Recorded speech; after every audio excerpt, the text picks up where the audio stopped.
First video in a while.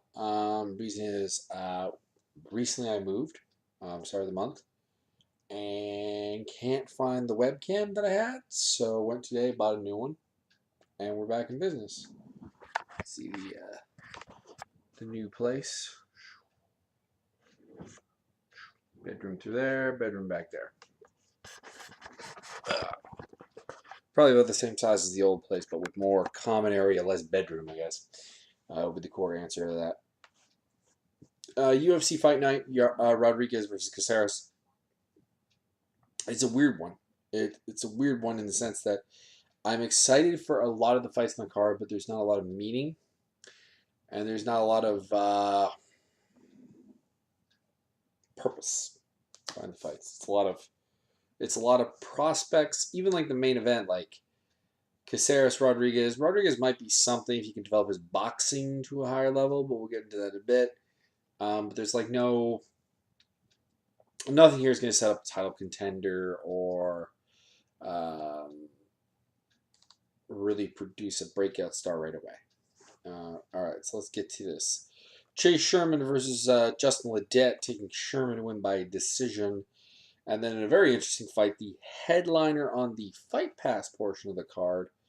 I believe it's the only part. Yeah, the only two fights on Fight Pass. Tetsuya Kawajiri versus Cub Swanson. We both know we know what we get here. Swanson is a dynamic, creative striker who sometimes looks like an unstoppable killing machine, who has good grappling, good defensive wrestling, and sometimes he just looks absolutely flat. And it really depends on which Cub Swanson shows up. Kawajiri is a more consistent fighter, very good wrestler, good grinder. Grappling is pretty solid. Stand up. Um, is a weakness. Cub is the definitely better striker here. Looking back at Cub's fight with Frankie Edgar, I tend to think Cub will take this fight.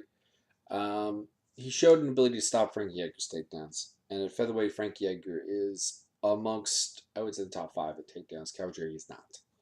Kawajiri is slower, less angles to him, more straight up, more obvious, less setup with his strikes.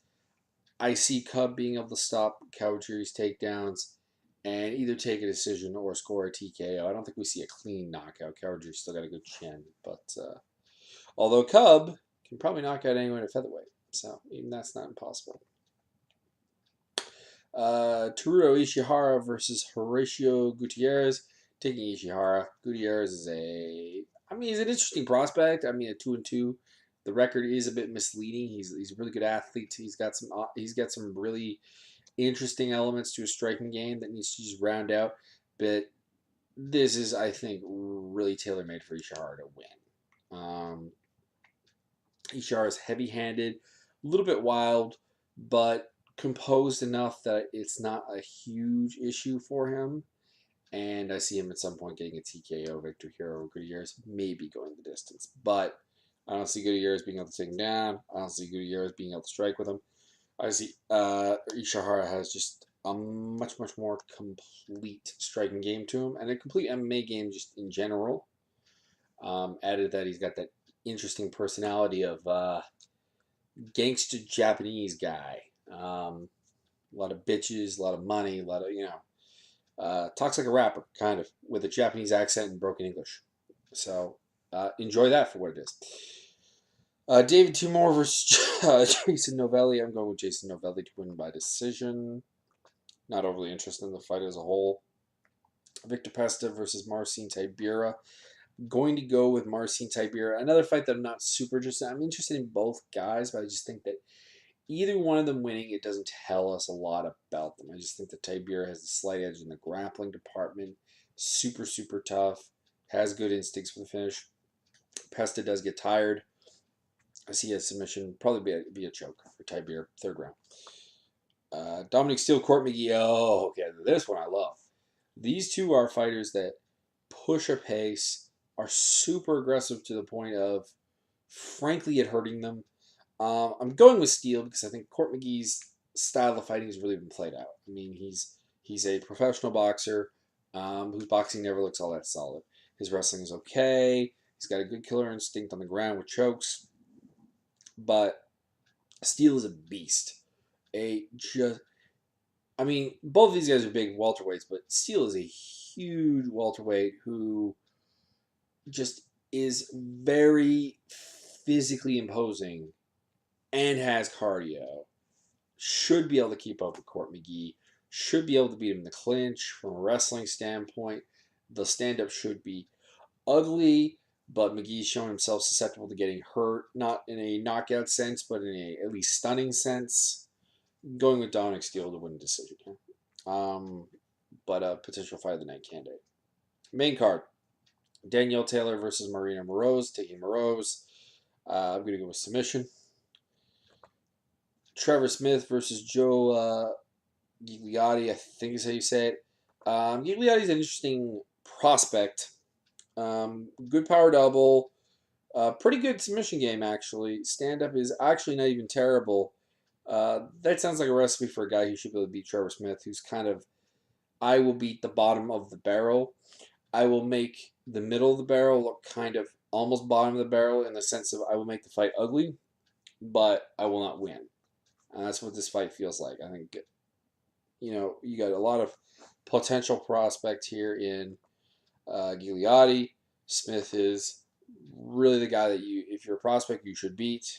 He should go in there. He should win a decision. Trevor Smith is, actually, Smith gives up his neck a fair bit, now that I think about it.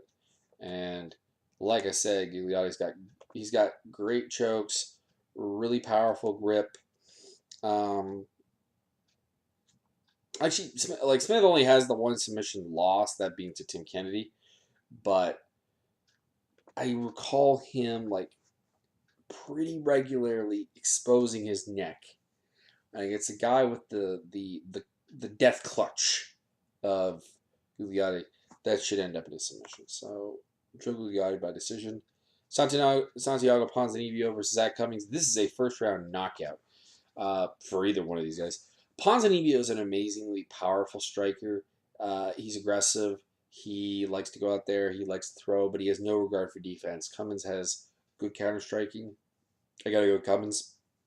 Cummins also has that like odd wrestling that you can maybe like work in there to possibly even work further on that.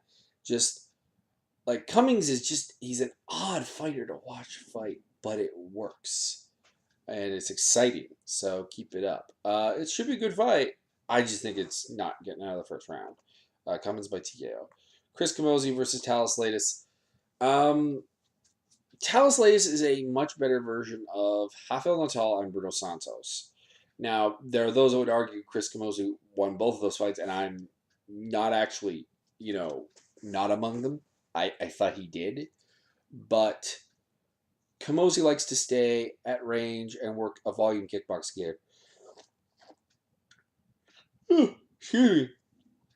I don't think it works against Latis. Latis is aggressive. He'll get in there trying to get the takedown, and he tends to just throw a lot of power into his shots. And I don't think he can finish Camozzi. I think if your name's not Jacare, that's a very difficult prospect. But I do believe he can win a decision here. He can utilize a lot of what Rafael Natal did, a lot of what Bruno Santos did, and he can do it better and pick up a win here. I mean, there are some comparisons, I guess, to Michael Bisping and Gegard Mousasi, who beat Latis in Chris Camozzi, but I don't think they're strong enough. I think the similarities to Santos and to Natal are a lot stronger in Latis. Des Bermudez versus Ronnie Jason. I'm going with Bermudez to win a decision, but Bermudez is like this fighter that I really don't want to trust. I should correction. I really want to trust him, and I know I can't because he exposes himself to so much potential for getting finished either by submission or by TKO. Every fight he has is a war, and that's great to watch, but it's not great when you think about that. Like fights with Matt Grice, specifically, is the one that comes to mind.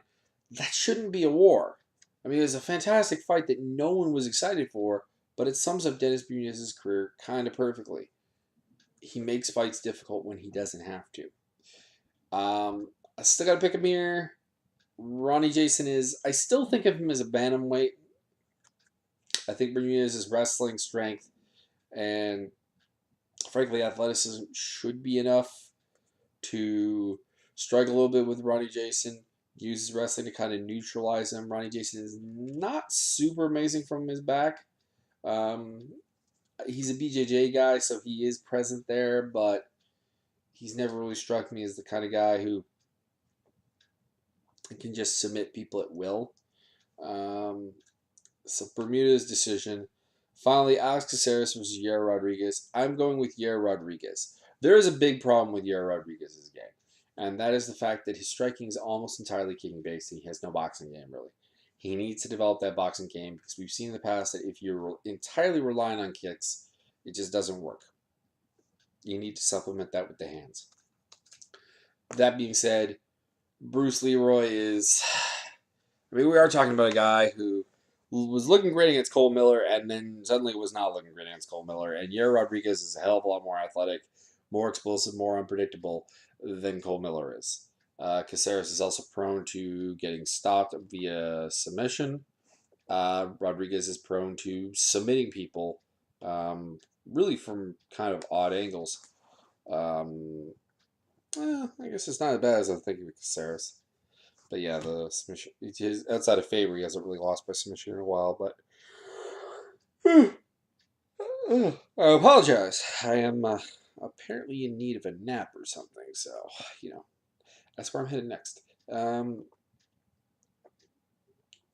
I, Rodriguez, submission, like Bruce Leroy, puts on exciting fights, is developing into a nice little fighter and everything, but do I want to go submission? I'm looking at Rodriguez's record now, and I was like, I swear there was more submissions on there, and there aren't. Um,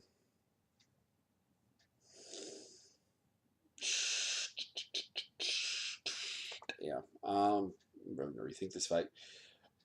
Rodriguez decision. As much as I think there's a lot to go with his game, I do believe that just the level of athleticism he presents is something that has, in the past, given some serious problems to Bruce Leroy, Alex Caceres, and I think it'll happen again. So that's my thoughts. It's an exciting card, if one that's lacking star power and like particularly like future altering fights. So enjoy it. It's a free card. What you gonna do other than watch it and then maybe complain on the forums?